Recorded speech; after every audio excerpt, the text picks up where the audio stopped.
என் அன்பு பிள்ளையே, உனக்கான நன்மைகளை செய்து கொடுப்பதற்காகவே உன் தாயானவள் இன்று உன்னை தேடி வந்திருக்கின்றேன்.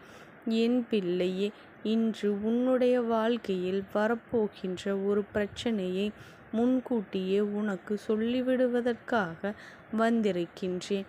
என் குழந்தையே, அந்த பிரச்சனையினால் உனக்கு என்ன ஆபத்து வரப்போகின்றது? இந்த பிரச்சனையானது உன்னுடைய வாழ்க்கையில் உனக்கு என்ன, உன்னுடைய குடும்பத்தில் என்ன நடக்கப் போகின்றது? என் குழந்தையே, உன் குடும்பத்தில் இருக்கின்ற ஒரு சிறு குழந்தையால் இந்த பிரச்சனை உருவாகப் போகின்றது என்று நான் சொல்கின்றேன். அது யாருடைய குழந்தை? எதனால் இந்த பிரச்சனை வரப்போகின்றது என்பதை உன் தாயானவள் இன்று உனக்கு சொல்வதற்காக வந்திருக்கின்றேன். என் பிள்ளையே, நீ எதை நினைத்தும் கவலைப்பட்டு கொண்டிருக்காதே.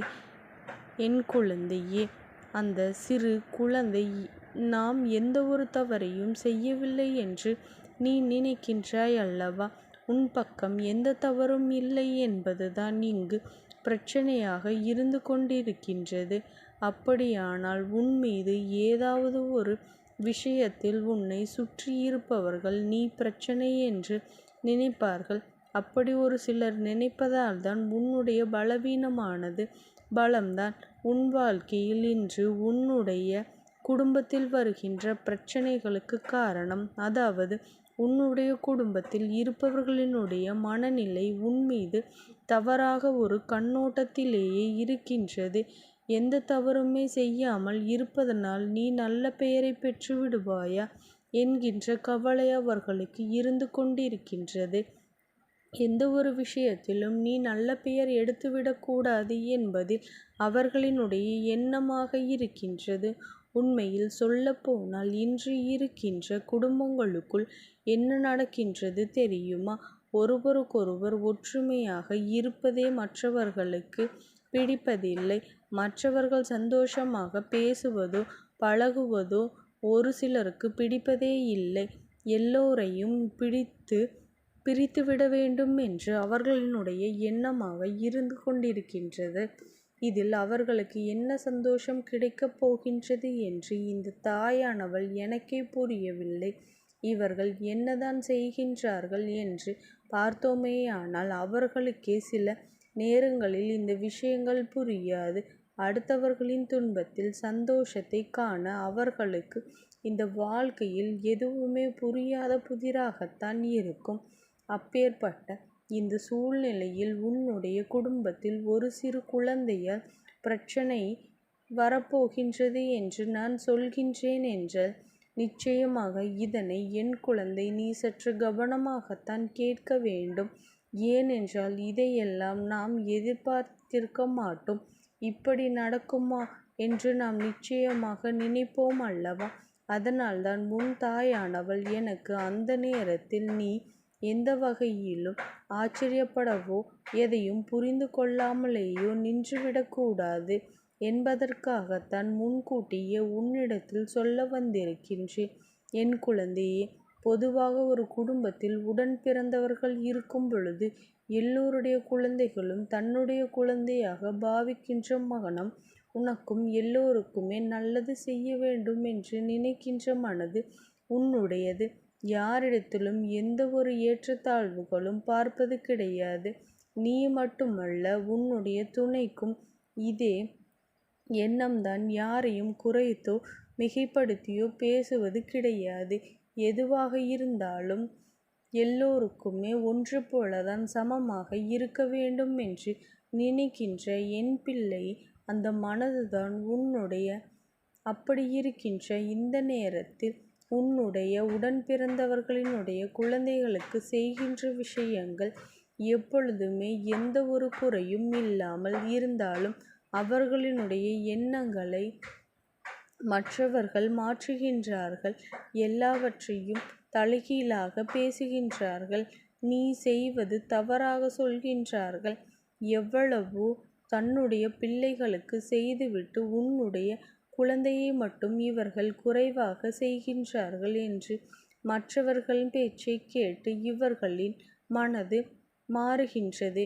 என் குழந்தையே, தன்னுடைய உடன் பிறந்தவர்களை பற்றி எந்த ஒரு தெளிவான விளக்கமும் தெரியாமல் அடுத்தவர்கள் சொல்கின்ற விஷயங்களை நம்புவதால்தான் உன் உடன் பிறந்தவர்களின் பாசம் என்னவென்று புரியாமல் நிற்கின்றார்கள். யாராக இருந்தாலும் தன்னுடைய பிள்ளைகளைப் போலதான் தன்னுடைய பிறந்தவர்களின் குழந்தைகளையும் பார்க்க நினைப்பார்கள். ஒருவேளை அவர்கள் அதுபோன்று இல்லை என்றால் மட்டும்தான் இந்த சந்தேகம் அவர்களுக்கு வரத் தொடங்கும். இல்லாத பட்சத்தில் ஒரு பொழுதும் இது போன்ற சந்தேகம் அவர்களுக்குள் வந்துவிடாது. என் குழந்தையே, அப்படியானால் நீ கவனமாக இருக்க வேண்டும். எந்த சூழ்நிலையிலும் நீ உன்னுடைய குழந்தைகளின் பொறுப்பை அவர்களிடத்தில் விட்டு கொடுத்து விடாதே. நான் வெளியில் செல்கின்றேன், கொஞ்சம் பார்த்து கொள்ளுங்கள் என்று யாருடைய கைகளிலும் நீ ஒப்படைக்காதே. இது அவ்வளவு நல்ல காரியம் கிடையாது. இந்த தாயானவளிற்கு தெரியவில்லை. ஏனென்றால் ஒரு குழந்தையினுடைய உரிமையாளர்கள்தான், அதாவது அவர்களை பெற்றவர்கள்தான் ஒரு வார்த்தை சொல்வதற்கும் மற்றவர்கள் பல வார்த்தை சொல்வதற்கும் நிறைய வித்தியாசம் இருக்கின்றது. இதே வார்த்தையை நீ சொன்னால் அதனை ஏற்றுக்கொள்ள மாட்டார்கள். அவர்கள் சொன்னால் அவர்களின் குழந்தை பார்க்கின்ற விதத்திலும் பேசுகின்ற விதத்திலும் குறை இருந்தால் அதனை சற்றென்று சொல்லிவிடுவார்கள். உன்னுடைய குழந்தையை காணும் பொழுது அதை அவர்கள் பின்பற்றுவது கிடையாது. என் குழந்தையே, என்ன சொல்கின்றேன் என்று உனக்கு புரிகின்றது அல்லவா? இது போன்ற பிரச்சனைகள் உன் வாழ்க்கையில் உருவாக காத்து கொண்டு இருக்கின்றது. இது மற்றவர்கள் வெளியிலிருந்து பார்க்கின்றவர்களுக்கும் அத்தனை கேவலமாக தெரியும். அதாவது உன்னையும் உன் குடும்பத்தையும் அத்தனை மோசமாக நினைப்பதற்கு வாய்ப்புகள் உண்டு. இவர்களுக்குள் ஒற்றுமை இல்லை என்றும் இவர்கள் குடும்பத்திற்குள் இருக்கின்றவர்களுக்கு இதுவெல்லாம் ஏன் நடக்கின்றது என்று அவர்கள் பேசிவிட வாய்ப்புகள் உண்டு. அதனால் நடக்கின்ற இந்த விஷயங்கள் உன்னை சார்ந்து நடக்கின்றது. இந்த விஷயம் எங்களை எப்பொழுதுமே நீ சரியாக கவனித்து வந்தாயானால் உனக்கு நடப்பது எல்லாம் என்னவென்று நிச்சயமாக புரியும். என் குழந்தையே, இவர்களிடத்தில் எப்படி நடந்து கொள்ள வேண்டும் என்பது உனக்கு புரிய வந்துவிடும். நாம் எல்லாம் அளவோடு பழக வேண்டும். எந்த விதத்தையும் அளவோடு செய்ய வேண்டும். உனக்கு அவர்கள் என்ன செய்கின்றார்களோ அதைத்தான் நீ அவர்களுக்கு திரும்ப செய்ய வேண்டும். அதிகமாக செய்வதனால் உன்னை பாராட்டப் போவதில்லை.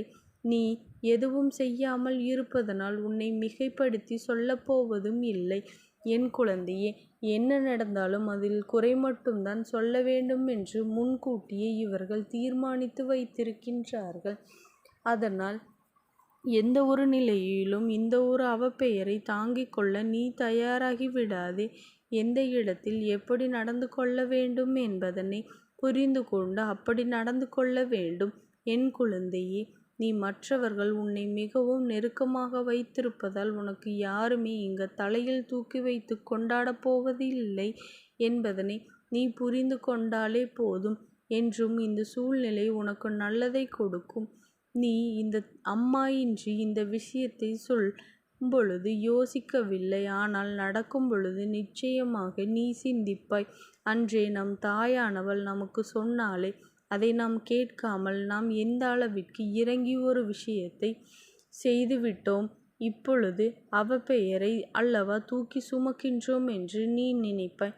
அதனால் என் குழந்தையே, இன்றே நான் சொல்கின்ற விஷயங்களை எல்லாம் கவனமாக கேட்டு அதன்படி நடந்து கொள்.